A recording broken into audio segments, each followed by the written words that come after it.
everyone. I'm Molly the Kush RN, and you've reached Conversations with Kush podcast. Tonight, I have an incredibly dynamic and dear friend of mine, Miss Bri Smith from Go Bri Creative and the Grass Class. That's right. Yeah. We are sitting down with Bri today, and she's going to let us know what she does in this industry and how she's hoping to make her mark in cannabis and the world. So welcome, Bri. Hey, thank you so much for having me. Of course. So great to finally be on. Yeah, it is. We've been trying to get together for a little while here. So we made it through all of our sicknesses. Yes. Our houses are now saged down and truly. Yeah, we're ready to go. So tell me about your brand.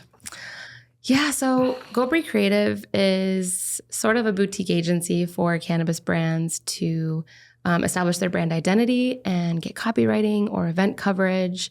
I write blogs and still kind of working my way into journalism, right? Yeah. Articles and things like that, and event production. So it touches a lot into the different aspects of branding and marketing.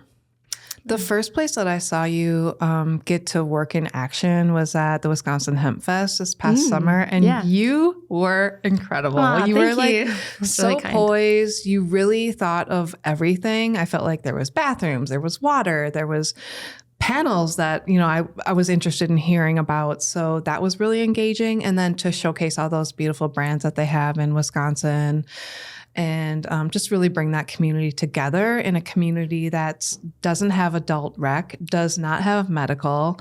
It's trying to get a bill passed. I thought that was a really great opportunity to do that there right in Madison. And like the backdrop of Hempfest was beautiful. Crazy. Yeah. Yes, so gorgeous. James Madison Park this past year. So the Great Midwest Hempfest and the Great Midwest Marijuana Harvest Protest. Yes.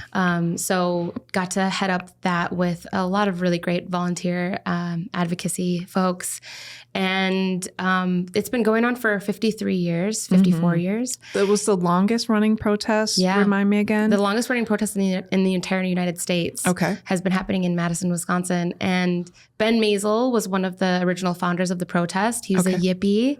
I've been really diving into Yippie knowledge lately because that really was, it's the Youth International Party.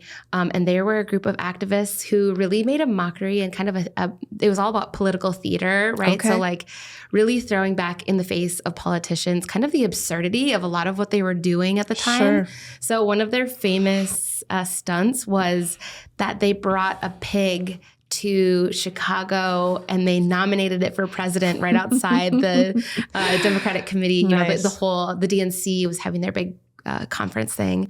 And so they brought a pig and they put him up for nomination and they did this whole thing and they had thousands of people who came for it. Wow. You know, they were very well connected, even though it was back in the, 70s or whatever. So, but they were arrested for that and there was a whole thing. And the case was just a beautiful show of how to stick it to the man. Yeah. Like they came dressed in the judge's robes and then they took them off and they had police uniforms underneath and it was just this like huge theatrical thing. Yeah, they made a mockery of the whole justice, like the whole thing. And that was kind of their shtick. Was they did the pie throwing. I don't know if you remember way back when there was like all these politicians would get pies thrown in their faces. No. That was the Yippies too. Okay. But kind of getting back to the whole purpose of it was a huge group of Yippies were the ones who originally founded the Great Midwest Marijuana Harvest Protest. And it's kind of shifted names here and there like throughout the years. But ultimately, the ethos has remained the same over time, which was just, cannabis advocacy. People should be able to utilize a plant for medicine. They shouldn't be going to jail for it. Yeah. And we still believe that. And we're still fighting for it today in Wisconsin and abroad. What a genius stroke to like have the festival and then correlate that, because now you have bodies right there that are engaged and like happy to be smoking their marijuana outside or consuming their cannabis. And now it's like, oh, let's just walk a couple blocks down to the Capitol and like stage this big protest, right? Yeah. So, I mean, Ben Maisel, who was one of the founders, he was well known also for smoking a joint in the voting booth. At the Capitol. And he was really trying to fight for the rights of medical patients everywhere. He ended up dying of cancer. So it's kind of like, this is the whole reason why we're trying to fight for it in the first place. But he fought really hard in Madison, and Madison eventually caved. And just within the city limits of Madison, cannabis is not illegal to consume or to possess. Okay. So because of his efforts? Because of his efforts. And 420 has actually been Maisel Day in the city of Madison. And nice. Yeah. So it's kind of interesting. I kind of feel like Ben Maisel Day is a little bit of a slap in the face while also honoring him because he fought so hard for the freedoms for Wisconsinites. So it's kind of like, you know, they gave him the day and they've decriminalized it within the city limits. But anywhere else you go into the rural side of Wisconsin and you might find yourself in handcuffs. Right. So it's like we've got so much more work to do. Yeah. I think there's maybe 13 or 14 other cities that have decriminalized within the city limits in Wisconsin. Okay. Oh, that's awesome. So, but you got this little like patchwork of spots where you're safe, but go outside of those limits and you're risking yourself again. And their market is so unique from ours too. They have the D9 market, of course, or the hemp derived.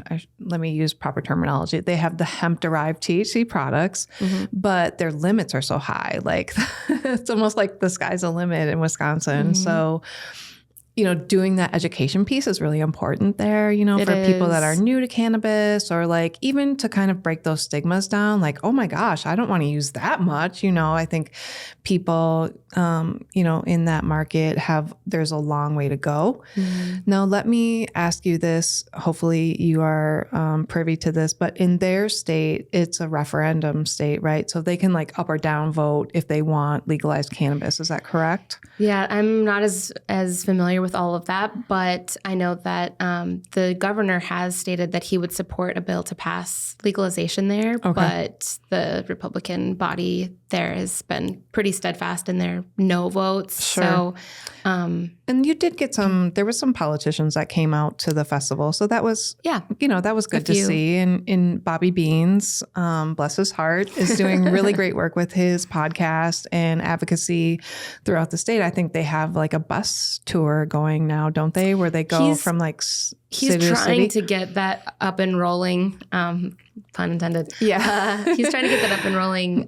It was actually inspired by the little camper that I brought to the fest. Nice. So I hope that can become a thing for sure. Yeah. But there's some changing opinions there. And originally, you know, Senator Melissa Agard for a long time was the one who was really pushing the envelope there with cannabis legalization.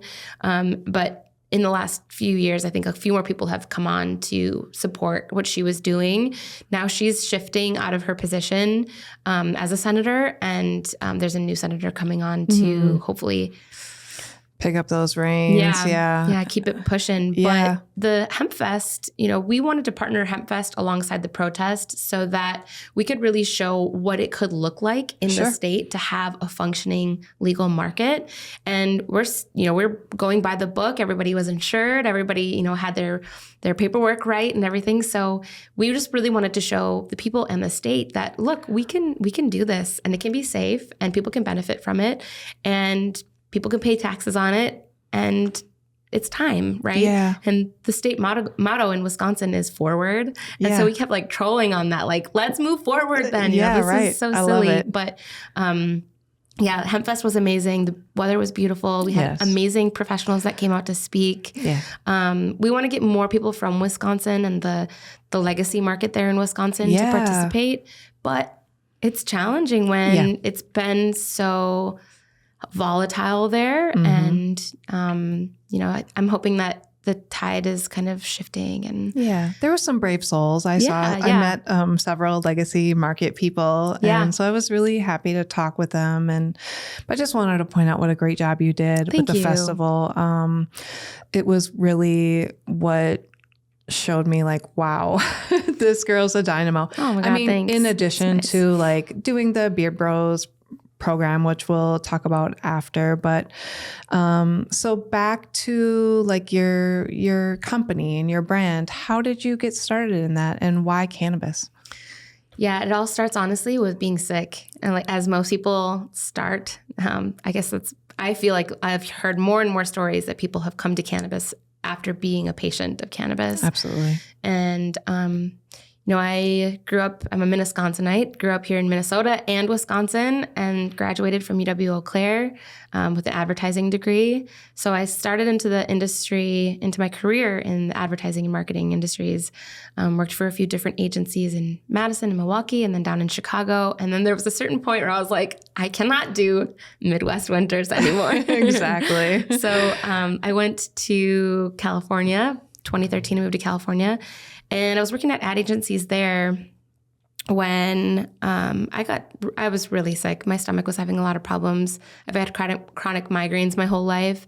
So I had been popping Excedrin like it was freaking candy. Yeah. And my gut was really having problems with that. Sure. So a friend had suggested, like, have you looked into cannabis for your illness and, your medical stuff? And I was like, no, I've been using it recreationally, but no, I've never considered it medically. So to find information about it, I started going online, trying to find podcasts, trying to find anything that I could to learn about cannabis so that I was using it properly in an intentional way for medicine. Sure. Because I'd never thought to use it after I had started a migraine, Yeah. So I attended a green flower symposium, an online symposium, and got to see a lot of the industry veterans talking about, what it means to utilize cannabis as medicine, how to microdose, how to titrate up, how, certain methods of consumption, why vaping in a volcano bag, why that's better than maybe this alternative route. Yeah. And I was just totally sucked in, it was became an obsession. So after utilizing cannabis for a couple years as medicine and becoming a really conscious consumer, going into the dispensaries and, looking for things specific to my needs and not just going to find good smelling flower or some fruity edible or whatever it was. And then I got my medical license as well. Okay. So I had access to some great stuff. And I was going to my day job in advertising, working 10, 12, 14-hour days sometimes, and feeling the stress of that, and then actually finding ways to utilize cannabis and being like, oh my gosh, I wish more people knew about this. Right. But it was still scary to talk about it publicly at that time, 2013, 14, 15, still we're in the thick of people kind of adopting it a little bit more. For sure. And I was getting kind of tired of doing certain work for some of these major brands where I didn't have a ton of say. I could add my creative pieces here or there, but I felt like I could be doing more. So I started a podcast. It was just more of a a side hustle, something I was trying out.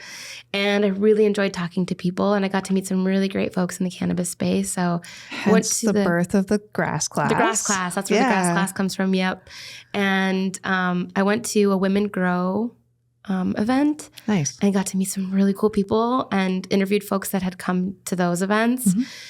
And I realized that I wanted to talk about cannabis all the time. Yeah. I wanted to help people understand it. I wanted to help brands to find their, what their niche was and their target demographics were. And because each product is very different, Yeah. And that was when I made the decision to jump from working in traditional advertising agencies to taking that experience into the cannabis world. Such a relatable story when you hear people say things like, I tried every pharmaceutical I could, or I just was so turned off by pharmaceuticals, or they caused so many side effects that they just were, I'm taking a pill to relieve something another pill did for me. You know, people get so frustrated, and it's like cannabis was the only thing that finally eventually helped. Yep. So it's a common and relatable thread that I hear from people. And again, I always use this phrase that I got from Elizabeth Sage. I'm giving you proper due, my girl. Where Elizabeth is amazing. She is. Where, you go out there and do the things in the world that you do well, and then add cannabis to that. You know? So I just love that people are able to do that now, and that what a great place and time to be in the world where you're seeing this emerging market in California, where I feel like just in the few short years that they've had a medical program for like just over 10 years, I think, this burgeoning and flourishing market, to be able to take all that knowledge from there and then come into this exciting new space in Minnesota where we're fresh boots on the ground, and like to be able to offer up all those insights, you know, to people. So what do you see is the most beneficial, or where do you want to focus your attention to help brands become who they want to be in cannabis? Yeah. So it's kind of, there's a couple pieces to it. Okay. So it starts with, I worked with a company called Cannabis Co. And still help them from time to time on projects. But they're a company, a boutique agency that builds websites for cannabis and hemp brands. So I really got to learn about a lot of different business models, a lot of different offerings, different language and tones of voice that people were using. And I got to work with a lot of brands on developing how to match up their goals, their business goals, and their values and their mission with how they communicate with their consumer base. Right. So developing the copy for a homepage and 5 other pages worth of their website, or developing blogs for them, or other marketing pieces. And I started to realize, there are some brands that came in for very similar reasons. Mother was sick. They needed something outside of their chemo to help with something, get them to eat whatever they tried cannabis. It changed their lives, like a lot of really amazing stories that started a lot of brands. But then there were also brands that were like, we sold a business and we thought cannabis would be fun. Right. And it's like, okay, so what's the root, what's the soul of the brand, right? Yeah. So I started to find this divide between the folks that I was really resonating with, and it was developing the language for their brands was so fun because there was meat there, there was soul there were values. And for some, it was so hard. It was like pulling teeth. Like, how do we communicate what you do when it's so shallow and empty? And so something that I really started to focus in on was working with values-based brands. Okay. And really wanting to support values-based brands. Awesome. So, and that kind of leads into the Beard Bros tour as well, which we'll touch on. But essentially, I'm watching also all these MSOs that have a lot of nefarious plans. Like they're selling cannabis, but also restricting, patient rights by lobbying against home grow and other things. So you really have to know who's got your back and who doesn't. So I've made a really strong personal commitment to working with values-based brands and having ethics at the forefront of everything that I'm doing. Nobody's perfect. Right. We all mess up. We all make mistakes. We're late on things, whatever it is. Yeah. But ultimately, like, are you doing it for the right reasons? How are you impacting the world? How are you sharing the story about cannabis? How are you helping people to find it? But also, what is the basis? What's your, your guidepost for how you do business? Your ethos, right? So that's really where the work with Go Bri Creative started too, was helping brands to establish what that is, to really root into that and to showcase that to the world so that you're aligning with the right people. Yeah, I love it. Thank you. Thank you for that work. I think it's important. This is a tough industry and you see all sides of it, right? You see the small mom and pops struggling to get along, and then you see these bigger MSOs, as you mentioned, just coming in and like sweeping. And, I talked a little bit last week about the OCM and, the way they've kind of handled the rollout of the social equity piece. And I think that people are really upset. Yeah, rightfully so. Because they're not honoring the intention of the bill. And I think we did a lot of good work at the Capitol to make sure that social equity applicants would be really put forward and social equity businesses would really be honored, and that the legacy market would really be honored through the forming and the shaping of this industry. And I feel like that is quickly going to the wayside, sadly. And that gets to a really important piece of when you're establishing your values and your ethos, how are you also putting the work in to fulfill those values and that ethos? And I think a lot of brands miss the mark on that. Like it's not just words on a piece of paper. Right. It's not just some bullet points on your website. Those should be the guidepost of how you make every single decision in your company. So if, being conscious of waste and the environment is a part of your values, then your packaging should put into consideration its impact on the world, right? Every decision, even when it came to the Great Midwest Hempfest, or, I worked on Legacy Cup 4. I was a part of the production team, not this past year, but the year before. Yeah. And it really gets down to, what musicians you want to have come. There was Afro Man was thrown out. I'm sorry, but Afro Man is not a safe performer. There's been some physical abuse at shows and some domestic violence and things like that.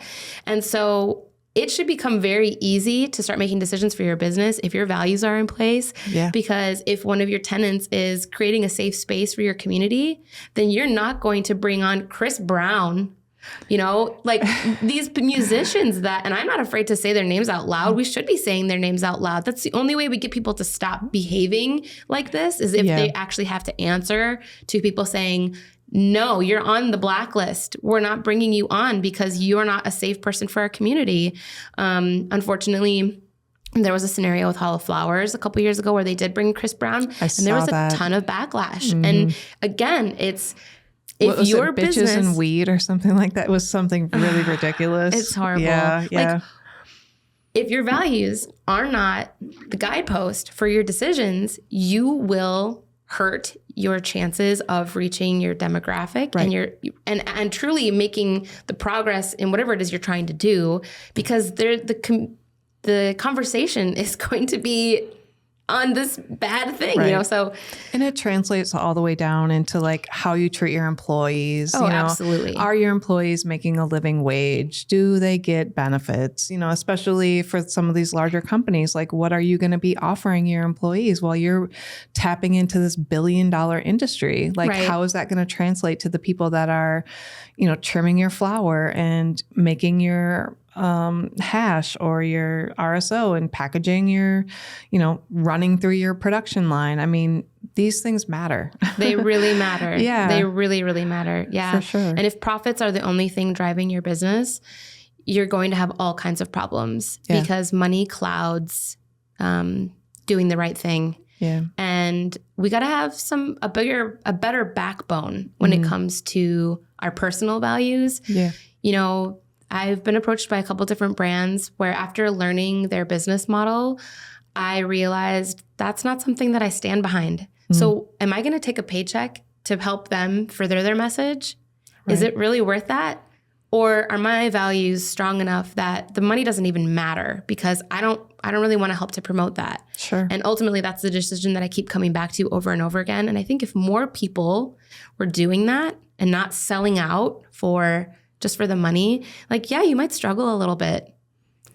Yeah. But we're going to change things over time by, denying the convenience. I don't shop on Amazon, period. Same. I don't, I'm slowly removing my reliance on big box, megacorp, I don't buy regular shampoo and conditioner. I don't buy regular soap anymore. Yeah. And it really comes down to it. Once you find what those values are personally, it changes your life. For sure. And you have an ability now to make your own impact on this industry. And so I think when people embrace that a little bit more, we're going to be seeing brands doing better for the overall good. Yes. And not just because they want their piece of the $1 billion. Mm-hmm.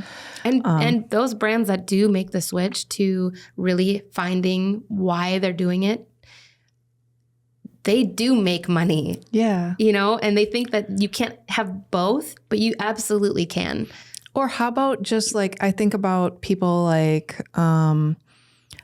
Molly Jacobson. She's a grower. She's like, I grow enough to support my farm. and to get the things done that I need. And what more else do I need? Like, I don't need to be a millionaire. I have a beautiful farm. I'm able to provide medicine to my patients or to the people that come here to access their cannabis. And, you know, like, there comes a point where it's like, once you cross that line, then you do start to, people can call into question, like, what are we really doing here? Right. So, and I think that I appreciate that you're doing that type of work and that you're being so intentional about that, because I think that's how our market is going to stay small and craft and really collaborative.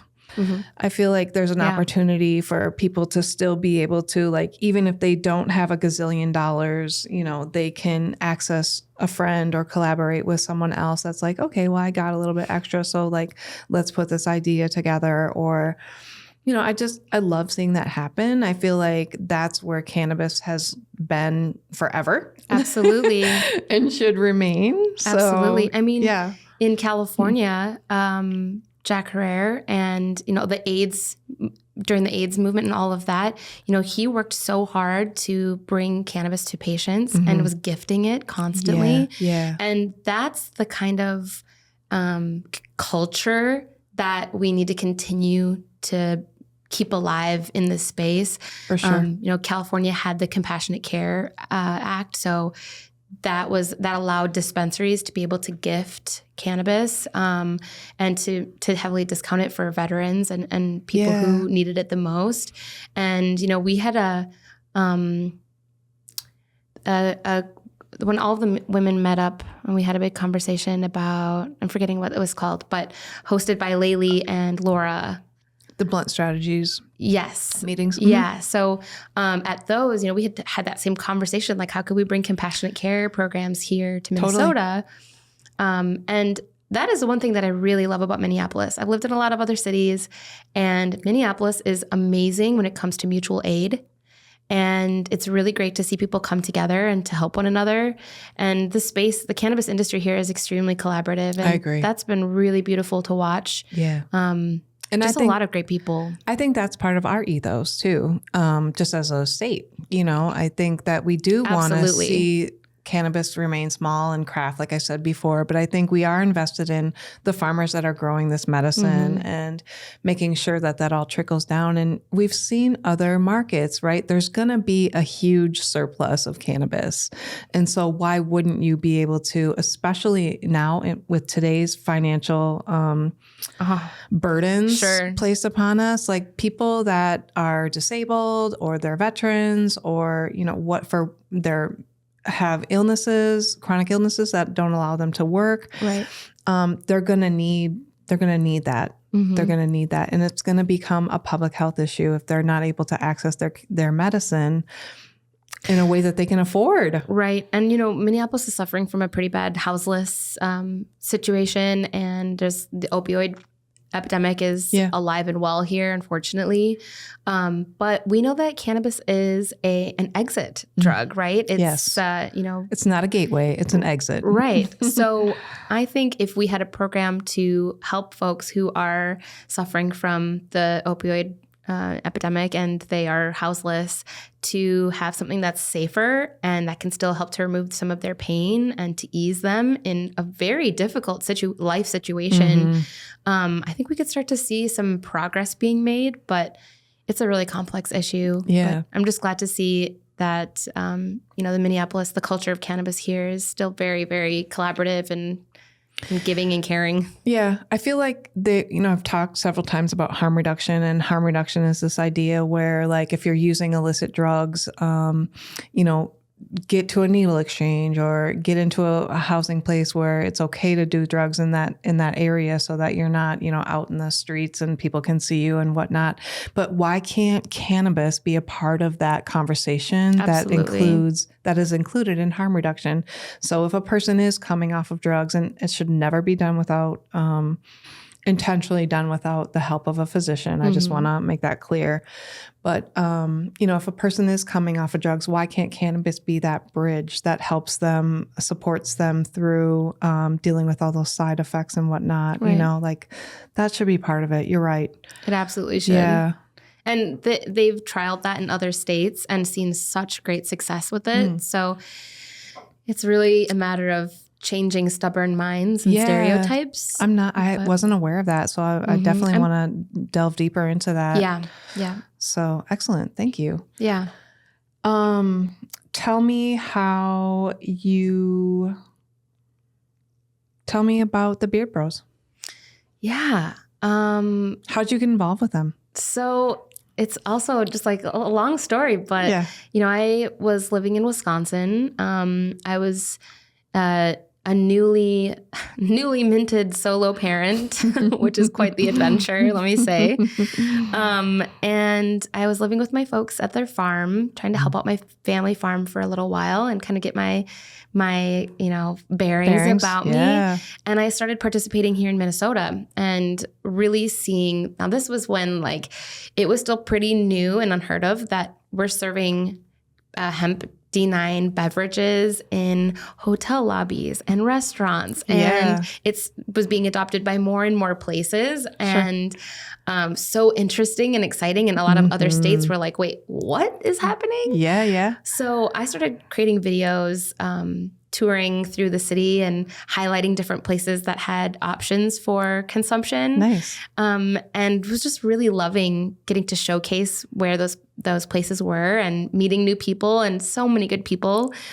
And so, I had been doing some writing for some other brands and other publications and was writing for Fat Nugs magazine, which I'm still doing. And there's a new magazine coming out that I'm really excited about. So I'll come back to that. Okay. But, I really wanted to transition into telling more stories. Yeah. And I love that. The Beard Bros have an amazing ethos. They've got a few different phrases that they roll with, but, patience over profits, plants over pills, craft over corporate, they get it. Yeah. And so that really resonated with me. And as I was determining who I wanted to cover and what stories I wanted to tell and really rooting into what it means to have a values-based brand, I reached out to them and I had wanted to do a cross-country tour for a long time. I had done it once before with the grass class, and I have a ton of archived videos that I'd love to bring back out again. But I wanted to do a similar trip like that and really do it in a legitimate way. And so kind of taking the values piece of it, I pitched it to the Beard Bros that I'd love to do a tour across the U.S. and highlight brands across the way who are really values-based, who truly care about the patients, care about their employees, are making decisions based on some sort of ethos. And they were like, yeah, that's what we're all about. And we love highlighting new brands. So I partnered with them. And now, I will tell you, hosting a tour across the United States and filming it all yourself, that is not for the faint of heart. Yeah, it was a huge undertaking. Okay, first of all, let's back up because your mom gifts you this trailer. And then the two of you, such a beautiful moment, I think. Yeah. The two of you renovate it. Yes. So you gut it, you transform it into this cute little trailer, you hook it up to your car, and off you go. Yeah. The renovation piece was, although it can be very frustrating, so amazing because I love my mom, obviously. Yeah, and how beautiful that she supported you through that. Oh, she's a badass too. Yeah. She could do anything. So she helped me with the whole thing. And of course she's always been obviously a cheerleader, but I really took her phrases, which is like, if you have a dream, it becomes possible when you put the pieces in, when you lay the groundwork and you lay the stones out, then you can walk the path. Yeah. So that's what we've done together. And it's been really fun to do that. That started that collaboration with her. So where did the tour start? it started in Wisconsin, but truly the first stop was here in Minneapolis. Okay. And I talked with Natrium and some other folks at Jamie and Vanessa, and talked about the Minnesota Women in Cannabis Collective. Yes. Yeah. So I got to feature them in one of the articles, and went down to St. Louis, Missouri, where I talked with Rooted Buds and Robust, and then made my way across Colorado and Arizona and Southern California, Northern California. And then at the end of that, or I should say like midway through, I flew back and helped to produce the Legacy Cup for Nice. So crazy. Yeah. And then flew back to LA, where I picked back up and went to Northern California. And I did my Ganjier in-person training at that time, which was also kind of crazy and amazing to Incredible experience, I'm sure. Yeah. And met some amazing farmers up there. Got to meet Swami and got to meet the Fallen Oak Farms folks up there. Such good people. And then drove all the way back across the U.S. And I had my toddler with me too, which is crazy. But 60 days worth of content. Wow. 60 days. That's a lot of filming. So we're currently still in the process of releasing all of that footage, and we're doing it slowly over time, telling the story from state to state. Right. And it's across, social platforms. We're doing videos and articles, and there's a landing page, and it's a lot. It's a lot. Yeah, it's a big undertaking. Yeah. But truly, the trip of a lifetime. I mean, truly fulfilling a lifelong dream and what felt like my destiny. Along the trip, I was on a total life high because I just felt like I was on mission for myself. I wanted to tell these stories. I wanted to help people discover other people who are really committed to their values and just good folks to support. We want to support mom and pop brands that are really doing a great job. So who are some of the notables along the way that really stood out? Robust in St. Louis, Missouri. Well, their grow is not in St. Louis, but in Cuba, Missouri is where they're located. Okay. They really what was great about them? Yeah, the way that they treated their employees, the thoughtfulness. I mean, it goes down to even little things like supplying the toiletries and things in the bathrooms for like ladies and mouthwash and things like that. Like when companies think about that sort of thing, like what's going to make our employees really comfortable, that actually makes a difference. Yeah. But beyond that, they're sourcing organic inputs for their soil. They're re-amending their soil. They're reusing those plastic buckets every single time, and they're sanitizing them and reusing them so there's less waste. And just like it seems like at every step they've thought, how can we make this better, more eco-friendly, more, better, more, whatever it was. With the plant and the patient at the heart of those decisions, right? And not just profit. And their flower is so amazing because of it, because they really care deeply. It's not just like yield, I think the plant responds to that. The plant absolutely responds to it. She knows. You can taste who's good and who isn't. And you can end up tasting it. Just like Santa Claus. Yeah. You smell it. You see it in the plant, when it's well taken care of. Yeah. And people raved about, I went to a dispensary and I asked them without telling them anything about what I was doing or who I was there for, anything like that. And I asked, who do you recommend? And then, Robust. Yeah. Robust, hands down. When we get it in, it sells out. Sometimes 24 hours it's sold out. Wow. Like when they launch a new strain, it's hot. People know that the flower is going to be amazing, and they know that the company is really committed to doing things the right way. Yeah. And so that's where that brand loyalty comes in, because they're rooting for the good guy, for sure. And then when the flower reflects those good decisions too, like it's a no-brainer. Yeah. So Robust really stood out to me. It really just translates to the consumer then, or to the patient. It absolutely does. Yeah. I can see how going through that process would really shape who you are and how that has helped you form your business model. And, to be mindful of all those things, to be able to see those different examples of people doing really great things across the country, and then to be able to come back here now and implement like, hey, I saw them recycling their supplies, and, I saw them really treating their employees well. And, so to try to bring in all those elements from that experience is really beneficial. So, yeah, absolutely. Another brand was Vert Packaging. So on the ancillary side, but still very needed, service in the space. Oh, for sure. So they mix the domestic and international packaging solutions, but because they are so focused on the unique needs of cannabis brands and their packaging, specific to cannabis, they've been able to really structure their offerings so that they can, a lot of brands need packaging on like pretty quickly when they start to run out or they have a new batch that's coming. Right.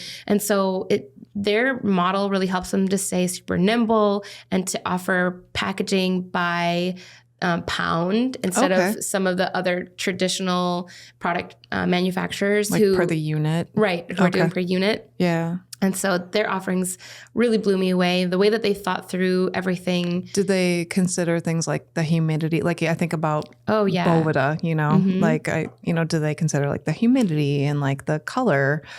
So that's really awesome that, people are out there being mindful about, all the little nuances that go along with cannabis and how we can really support the plant and support then the trickle down to the consumer or to the patient that's utilizing those products. Absolutely. And there was a very unique situation that happened when I was in California. One of the brands reached out and said they'd like to participate in the tour. And so I went out to the farm, and it was a huge farm. It was 30 acres. And when I was there, what I saw was not at all what I was anticipating. And it was not passing the sniff test for me. I won't go too deep into it, but the plants were not happy.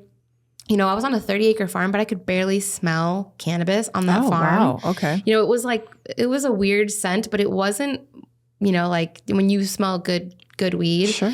And so in contrast to that, I then went to this tiny little postage stamp of a farm up in the Santa Rosa Mountains, the Thrive Homestead, and their products are called Heal Thyself. Nice. Heal Thyself Gardens. And you could smell cannabis, rich, robust smells from the bottom of the mountain. Nice. And you get up there and you're like, oh my gosh, I gotta see this weed, because you can smell it. You can just smell it from far away.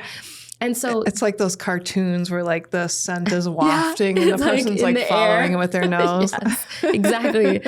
And I mean, their practices are like biodynamic. They're co-planting with other types of beneficial plants and beneficial pests, and they're creating their own, they did Korean natural farming. Yes. Oh my gosh.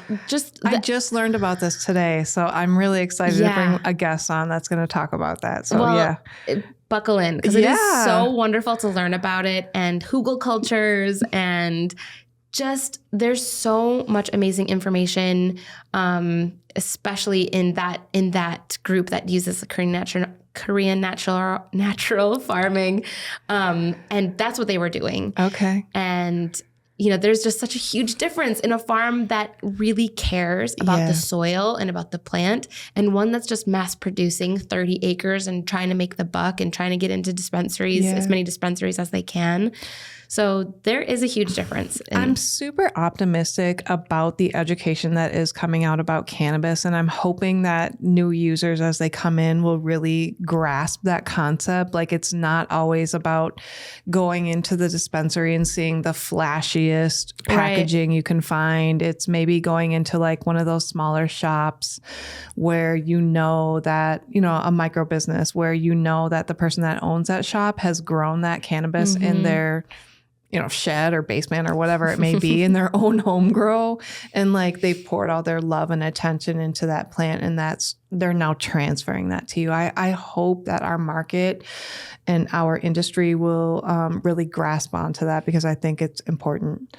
Well, in Minnesota, I will say that there's already a pretty great culture of supporting local farmers. Agreed. And I hope that that does end up translating over to the cannabis space, where knowing your farmer, knowing their grow practices, and there being a transparent relationship back and forth can really, it's great for the consumer and it's great for the farmer. Yeah. The other thing that's great is that even those smaller mom and pop shops are now like teaching classes, like grow your own. Like I'm not there's no gatekeeping. Be all, right. Yeah. There's no gatekeeping here. Like we have a beautiful home grow program here. I think, I think some people wish it was a little bit bigger, but I mean, it'll get there. Yeah.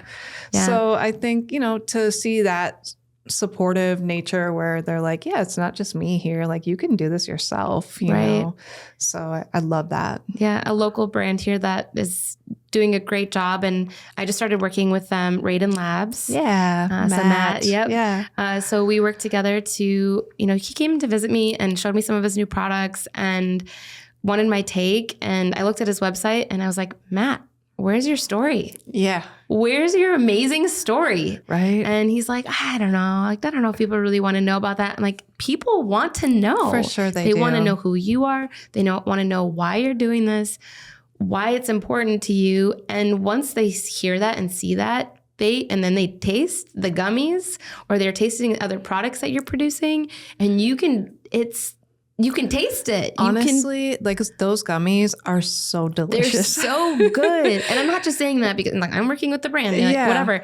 That I don't work with brands that I don't fully stand behind. Yeah. So, but the flavors are so good and so good. And they work. So, we started working together and really got down to again, the values, the ethos, why. And for him, it was turning pain into power and passion and really, having a really traumatic loss in his family, losing his child. Right. And then really turning that into, creating a legacy in honor of his child. Yeah. And naming the business after it. Yeah. If you weren't told, you wouldn't know that Raiden Labs was named after his son. Yeah. So we worked really hard to tell that story and we just launched his website. Nice. And it's beautiful. Congratulations. Yeah. And, I mean, the team did a really great job. I was working closely with Travis, his creative director there. So, it's just really exciting to be able to utilize my skills to help other people to open up and tell their stories so that they can reach their audience. Because at the end of the day, I want brands succeeding because they're rooting into who they really are. And I want consumers finding those good people running those brands. Yeah. And shout out to Bloom for getting Matt's story down and really allowing him to express that in a way that felt comfortable and safe to him. And yeah, it is a beautiful story. And I love what he's doing there. He's this really intelligent guy. He's really driven, and then he has this thing in his life that just absolutely sits him down. Right. And cannabis helps him pick up the reins and go forward and like you said, create a legacy. Right. And build on top of that. And yeah, it's very touching. If no one's heard Matt's story, please look into it because it is go a great to the website. brand. You can read about it there or pick up the Bloom magazine. Shout out to Angelique and their team over there. Lynn doing an awesome job. Yeah. But yeah, that's where working in the cannabis industry can be very difficult. It can. There's not a lot of money to go around. Right. And especially for startups. Yep.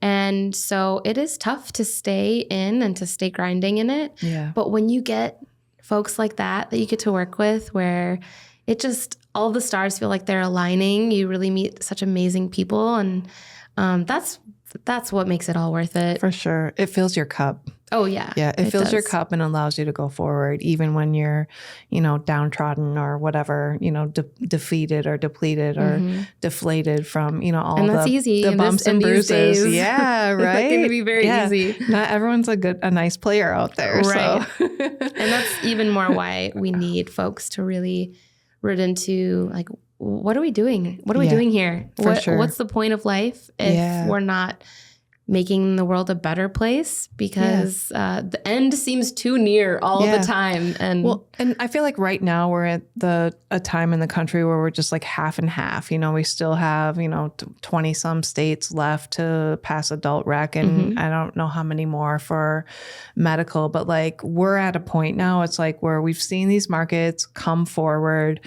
They've done what they've done. We've tried to improve on that. And like, we have a chance to make our mark and be like, hey, wow, look at what they're doing in Minnesota. They have this incredible beverage industry where like you can pretty much get a THC beverage wherever you go. Yeah. You know, which really brings people to cannabis, as an alcohol substitute or, as a social lubrication or, to kind of open up things and be an alternative to alcohol.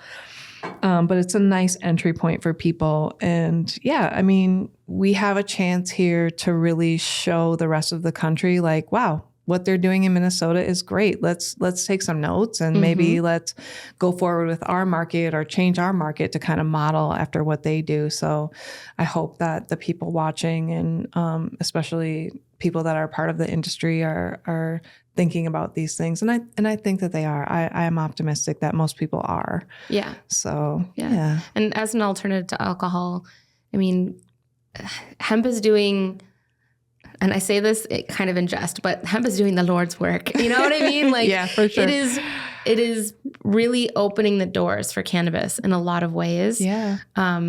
So I know that there can be beef between the hemp industry and the cannabis industry, because the cannabis industry feels so overly regulated and the hemp industry feels like the Wild West, but truly I think that it is opening a lot of doors and showcasing just how amazing it can be for people who are sober. Agreed. Being Cali sober is such a gift because when you remove some of those other substances from your life and you realize how much better you feel, it changes your life for the better. I don't think the low dose market, the hemp derived market, is really going anywhere either. I think even once adult rec THC comes on board, I think that there's going to be plenty of opportunity for people that are still operating in that hemp derived space. So I agree. And I'm optimistic about it because I think that's most of the people when they are coming into cannabis, that's where they want to start. They want to start low and slow and be able to kind of titrate up to where they want to be. They don't necessarily want to pick up a pipe and spark a bowl or, they don't want to get the volcano apparatus and learn how to use all the gadgetry and whatnot. It can still be very intimidating for a lot of folks. Yeah. I'm experiencing that in my own family, very conservative. My mom's side is very conservative, and my grandpa's 95. He's reaching his last probably weeks of his long life. And my mom is facilitating, kind of being his, if you will, like a kind of in a way a death doula, right? So kind of helping him to transition. Nice. And we're utilizing cannabis to help in that process. Yeah. I never thought in a million years that I would be saying that I'm helping my grandpa or my mom consume cannabis because that was so off the table for my whole entire life, right? Yeah. But once I started getting into this industry and really showing to my parents, like, look how this is helping me. Yeah. At the end of the day, does it matter what the stereotype is if it's helping me? And that really started to form the cracks in their idea of what cannabis was. Right. And now it's crazy because after Hempfest, we got some little goodie bags. We had a couple left over. I'm like, Mom, why don't you take these and enjoy, And so the next time that I saw them, my mom's like, do you have more of those? Do you have more of the, I really like the Cheech and Chong beverages. And I really like the, the little hemp candies. And so, getting to pass those along and see the spark come back, when people are going through those really traumatic times, it can be hard to find your joy. Yeah. What's your source when you know you're losing a parent and you're watching them deteriorate in front of your eyes? I'm sure for nurses, it's same thing. It's so traumatic to watch people deteriorating and losing family members. And so in an odd way too, it's not just about the physical piece that you get from cannabis, but also this emotional relief of having a break from those feelings. Yeah. Obviously you can have negative associations and feelings when you consume cannabis, like paranoia and things like that too, if you've dosed more than what's comfortable for you. Right. But for a lot of people, it is, for me as a parent, it's amazing to I'm kind of reaching my burnout at the end of the day. I can pick up my kid from school. I'm trying to make dinner, like all these moving pieces. I've got deadlines, and you consume, and then it's like, yeah, you can breathe again. Yeah. Right? And then I'm like, what'd you learn at school, kiddo? And then we're goofing around and running around the house. And it's like it flips on this switch of like, take it easy. Yeah, take it easy. Yeah. And there's something really magical about that cannabis can do so many things for you. It's all about tapping into how it makes the most sense for you to use it personally. Exactly. People need to just find what works for them. Like I had consumed by smoking before, and I was like, no, I get too paranoid. Like I'll just hit it once or twice, but once I found the medicine that worked for me, I was like, oh yeah, this is it. Yeah. This is it right here. So and I don't want there to be a stigma about how people consume, because everyone is treating their own set of symptoms, and that needs to be okay. And I was talking to someone earlier about this, someone that's I was interviewing for the podcast, and I told that person, I make no delineation between a recreational user and a medical user. Right. To me, cannabis is medicine, period. Whether it's CBD, whether it's THC, whether it's CBN, if you're using minor cannabinoids, it doesn't matter. It's treating your own set of symptoms that nothing else has worked for. So who am I to say what works for you and what doesn't? And, being able to develop your own relationship with cannabis is the crux of it. It is. So, yeah. What's next? Good question. I have a couple big client pitches out there, so we're kind of determining next steps for that, and hopefully I'll be able to work on those in the coming months. I'm wrapping up the Beard Bros tour. We're about halfway through the published content. So we've published Minnesota, Missouri, and Denver, and now we're moving on to Arizona, and then we'll do Southern California and Northern California.